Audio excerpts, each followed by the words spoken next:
Today, we are going to explore an unhappy and complex story of a successful real estate agent named Richard Engelbert, whose secret and double life led to a very gruesome murder. Richard Engelbert is a successful real estate agent, 48 years old, from Littleton, Colorado. It was impossible not to notice the mean, sleek, black car with his sexy realtor license plate as it rolled around town checking out homes he was showing to clients. He is married to Wendy, a school principal, and has a stepson named Harrison. Richard Engelbert received a business degree from the University of Colorado. Over 20 years in the business have helped him hone his craft. The people of Littleton trusted Richard, who seemed an amiable and reliable person. All picture-perfect, 2-story house, manicured lawn, and always ready for charity fundraisers and local events. Richard would always be seen on the lawn by his neighbors, digging up earth with his hands, smiling warmly at them. Much community involvement. He would sponsor teams in the local Little League and attended church on Sundays, playing out the perfect life with a beautiful home, successful career, and loving family. Beneath this well-honed veneer lay a man pulled between his public image and his private indiscretions. He was living a double life, however. For 2 years, he had been in sexual relations with his stepson, Harrison. He did not make any of these affairs public, as this would tarnish his reputation and end his career. Additionally, he was dating other men for affairs in the houses he was listing. These double lives weighed so much on him, creating many tensions and stresses. While he was still alive, Richard would close deals and meet his clients. He always came home late. He was waiting for a break at the Bahamas with Wendy, who will take him away from all the tension. He would also attend a 4th of July barbecue at his friend's place because he wanted to renew friendships and enjoy some time off. His friends said Richard was charismatic and warm, able to make others feel part of a group. Behind the jolly face lay a crippled man, crippled by his secret life. The affair with Harrison filled him with shame and fear of being discovered by Wendy. That would have ruined the marriage and community status he so prized. In Richard's last days, the tortured man under pressure and unable to reconcile his public persona with private turbulence, his beautiful visions toward a perfect life, teetering towards a tragic and violent ending. Wendy Engelbert left school early on June 27, 2014.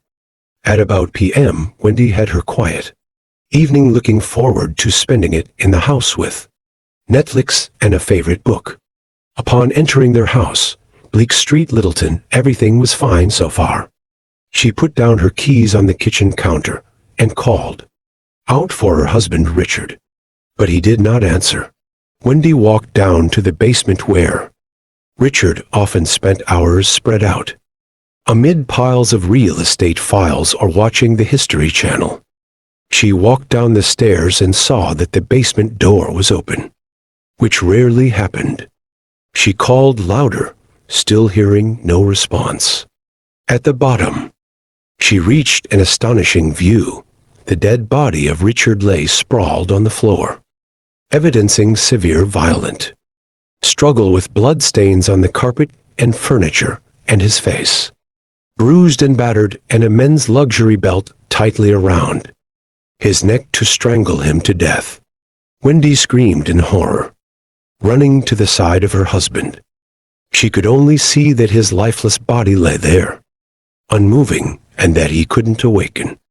Shuddering in shock and denial, Wendy let out a terrifying call to 911, shaken and broken with anguish by her words. "My husband is dead. I think he's been murdered," she wailed, gasping for air. The operator calmed her down and asked her to hold while they had the police come there. Neighbor Luby Johnson arrived to find Wendy crying on the front steps. Luby stayed with Wendy and comforted her as they waited for the police. For Wendy, it seemed like a long time before the police arrived. Questions were surfacing in her mind about who might have done this and why. When policemen came, they secured the scene and escorted Wendy and Luby out from the basement. Wendy was stunned, not able to understand what was happening, repeating the same question again and again. Who would do this to Richard? She could not possibly fathom the brutality of her husband's death. The discovery of Richard's body sent shockwaves through Littleton, with the news having been quickly distributed throughout the neighborhood, and many neighbors continuing to gather outside the Engelbert home, trying to understand this tragedy that had befallen their otherwise perfect little suburban neighborhood. On June 27, 2014, at 3:15 p.m., Littleton police received the frantic 911 call from Wendy Engelbert. Officers arrived quickly, led by Detective James Cattle, a seasoned investigator known for meticulousness. The quiet Oak Street home of the Engelberts was soon surrounded by police cars and scrawled in crime. Scene tape. Detective Cattle and his team walked downstairs into a gruesome scene. Richard Engelbert lay on the floor, a luxury belt wrapped around his neck, blood splatters covering the carpet and furniture, telling the story of a violent struggle. Detective Cattle, a man in his late 40s. This meant that, despite her well-groomed looks, Wendy was visibly angry and puzzled. She accused Richard of an affair, saying she knew nothing about his sexual relationships with other males. When word of the affair reached the interrogation, it caused a squabble because Cattle continued to question the feelings of Wendy about the husband's infidelity. Detective Cattle asked Wendy something about her relationship with Richard. She described them as a good couple, but had pretty heavy currents lately. And she says she has no idea about this Richard's life involved behind closed doors. She said that she got an injury recently during a skiing expedition, and it became inconvenient for her to read others' gestures and movements. Thus, she must have missed some signs of a double life that Richards was living. Wendy had a tight alibi. She had spent the day in school, attending meetings and preparing for school to start soon. Her presence at work on the date of the murder was also confirmed by co-workers and security camera footage. But her connection to the victim made her suspect in Detective Cattle's eyes. She might even have had a motive too. Wendy was extremely sensitive to reputation and career, and Richard's affair had put both in jeopardy. She denied killing the victim and claimed she was innocent. Wendy cooperated with the police by giving all the information they requested, such as her phone and emails. In the house of Engelbert, police conducted a very profound search for any evidence that could associate Wendy with the crime. Unfortunately, nothing incriminating was found that could contradict her alibi and statements.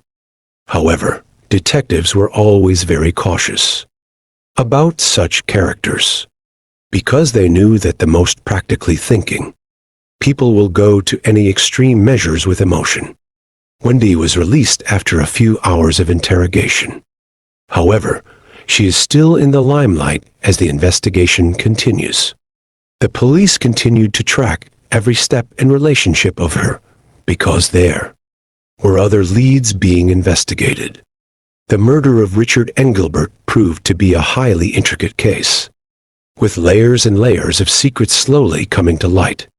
The second suspect was Harrison Engelbert, Richard's 21-year-old stepson. Harrison is a college student who works part-time as a bartender. He already had a bad history. As a teenager, he had been to rehab and 12-step programs for his problems. All this aside, Harrison wanted something in life, and was also studying for his degree in psychology in the local community college. On June 28, 2014, Harrison was brought in for questioning, knowing that the relationship he had with Richard was sensitive in nature. Detective James Cattle approached the interrogation with care. Harrison was agitated but compliant and willing to tell his side of the story. Harrison told police. He had been in an undercover sexual relationship with his stepfather for 2 years. He described himself as lost between feelings of deception and secrecy. Harrison said that, after learning that Richard had been cheating on him with dozens of other men, all met in secret at homes he showed as a real estate agent, he ended it. He was bitter and sad when he made that declaration before the inquisitors. He was swindled not only because of what Richard did, but also through lies and manipulations.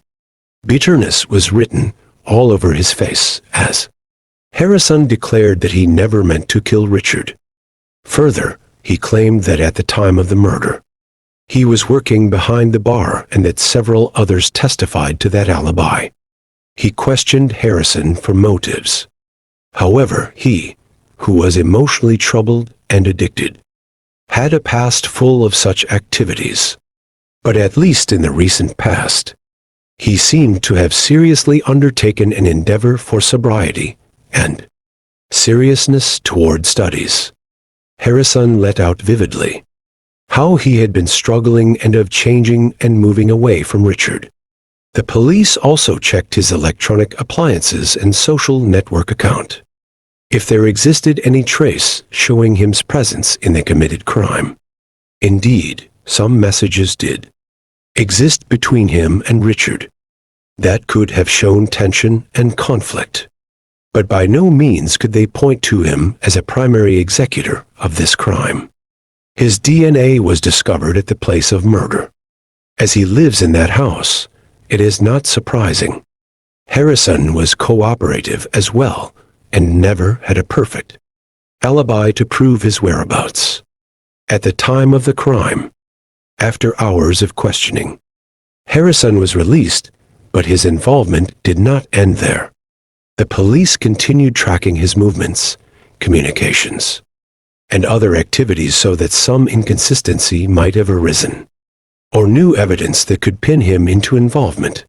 But the acts that existed between Richard and Harrison made the case much more complicated. And thus, after the whole process, Detective Cattle and his whole crew ended up having more questions than answers. Hopefully, as they dug deeper, they might come out with some truth about how Engelbert was killed brutally. Hey there, detectives who want to dig deeper into some real-life murder mysteries. Like and subscribe to our channel, please. Do you have any thoughts about this case, or perhaps a case that you think we should look into? Let's know in the comments below. Stay safe. Alexa Hernandez, 30 years old, is the third suspect in the probe. As much as the evidence pointed out that Alexa had a past with Richard Engelbert, which made her suspicious. One day, she once caught Richard inside their house's bathroom, where they were doing a house tour, shagging her husband. This is what made her lose her husband. The woman was hot-headed and was challenged multiple times by Richard on this same case. On June 29, 2014, Detective James Cattle apprehended Alexa for questioning. Alexa worked as a waitress at a diner in the downtown area. She talked lots and was an independent thinker, he said.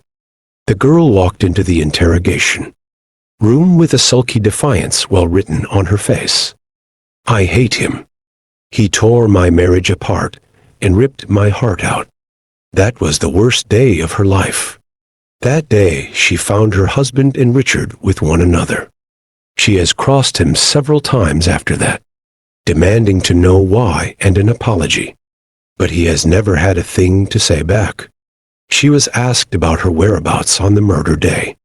She was working at Denny's diner. It was double shift. She published her coworkers' names in case they were needed to confirm the alibi. Detective Cattle was able to call the diner, where Alexa worked, and spoke with Alexa's manager, who could confirm that Alexa had been at work all day.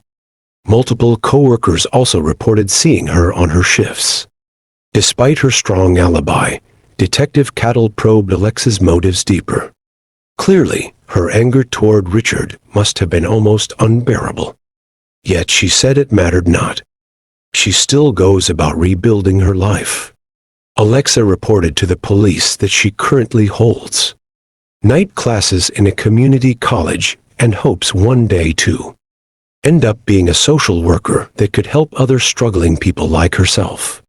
The police searched everywhere, in Alexa's home and car, to look for anything that could link her to the crime.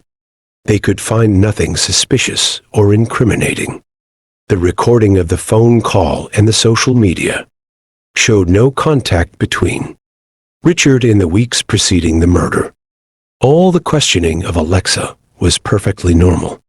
Though Alexa was perfectly against Richard, she was quite willing and direct to answer all the questions, without showing any semblance of guilt or deception in her body language.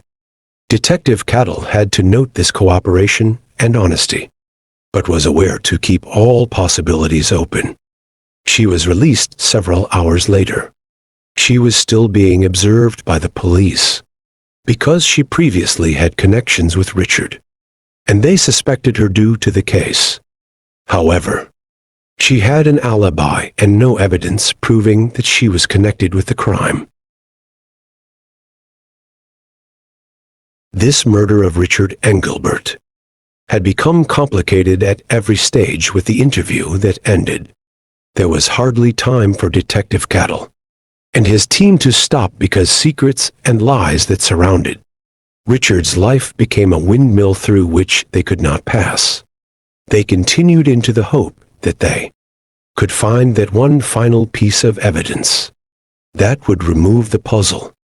Events took an even more dramatic turn on July 3, 2014. It was a hot summer day in Littleton, Colorado, with temperatures shooting up to high 80 seconds at about 10 o'clock a.m. The phone rang in Detective James Cattle's office.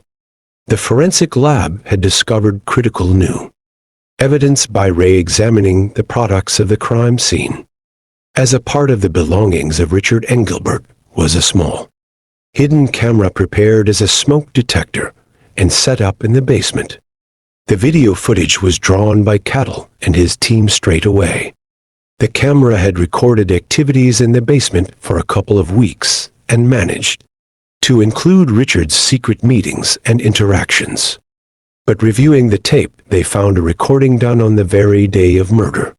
There was a video recording of a rowdy argument between Richard and his stepson, named Harrison Engelbert. The argument soon escalates into a kind of physical scuffle quickly. Some such incidents on video included Harrison removing that expensive belt from the chair next to him and storming furious in strangulation of Richard, using the belt. The whole episode was captured by the film and did not have any doubt in evidence that Harrison had indeed murdered Richard. The scene left Detective Cattle stunned by sheer brutality and motive behind the act, anger and betrayal.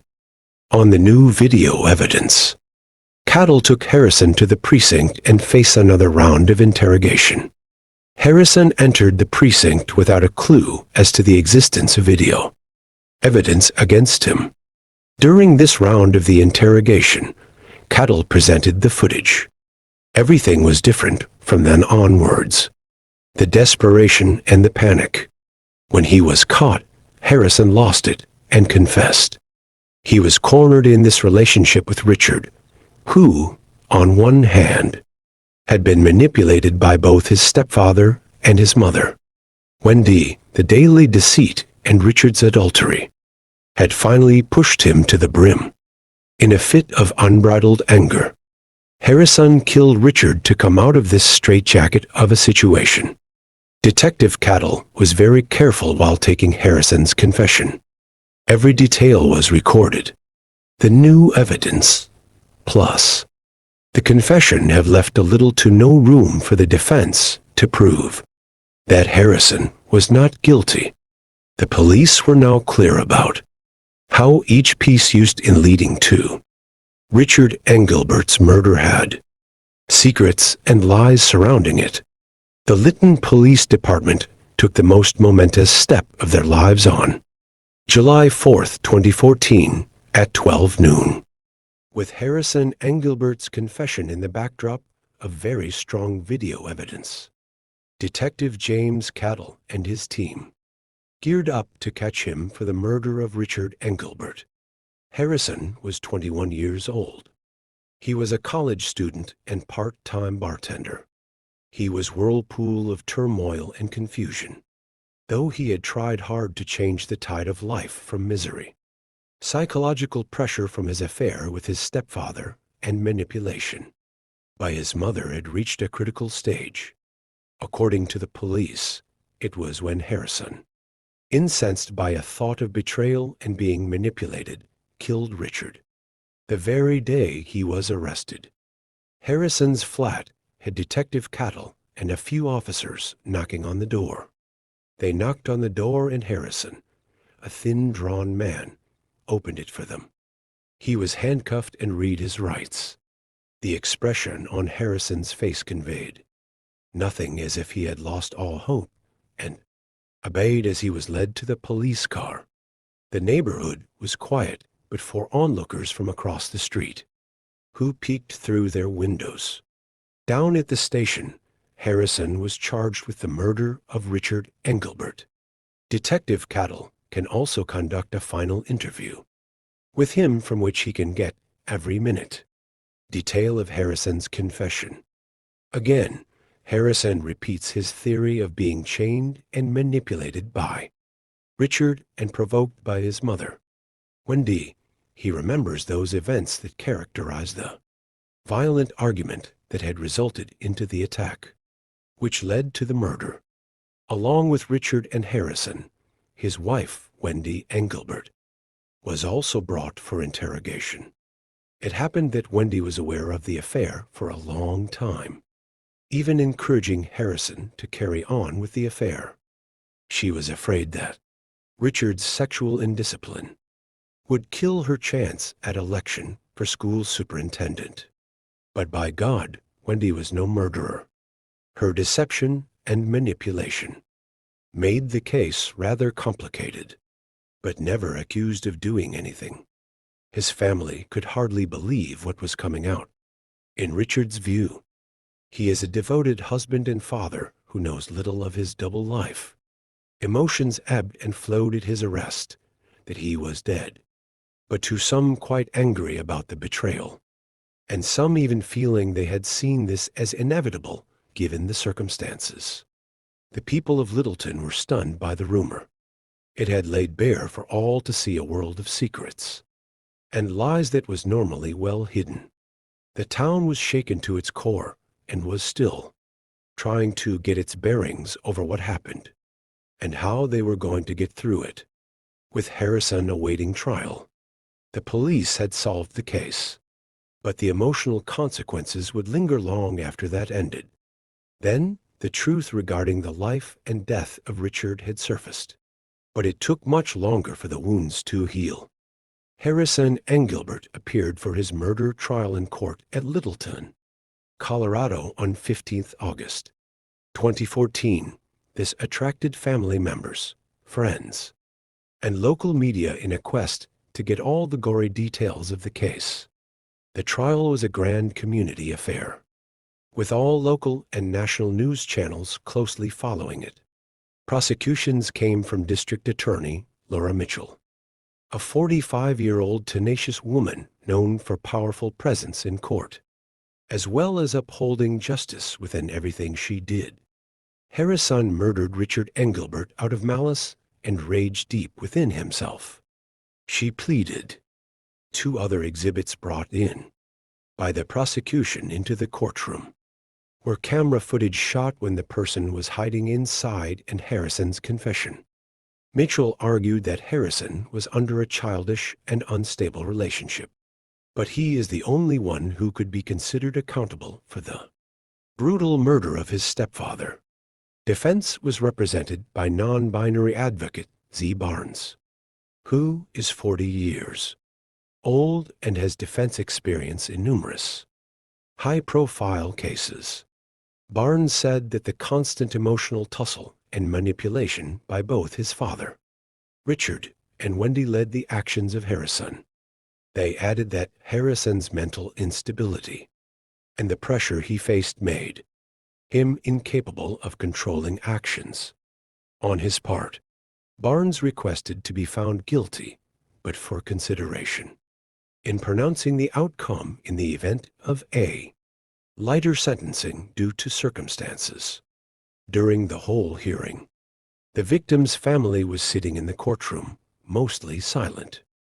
But Wendy Engelbert and other family members showed visible agony on what was happening, shown double life, a storm unleashed on them. They were stunned. These emotions of shock and pain of listening to details of the affair and the murder again overflowed their spirits. On September 5, 2014, the jury returned with its verdict. Harrison Engelbert was actually convicted of second-degree murder. However, the jury considered that even though Harrison acted in a fit of temper, it was not a premeditated crime. Such a judgment drew mixed reactions. Some felt that it was a fair verdict given the emotional and psychological factors involved. Others felt that it was too lenient in light of the degree of brutality that the crime portrayed. Harrison was sentenced to 25 years in the penitentiary, no parole. After this sentencing, the case finally came to an end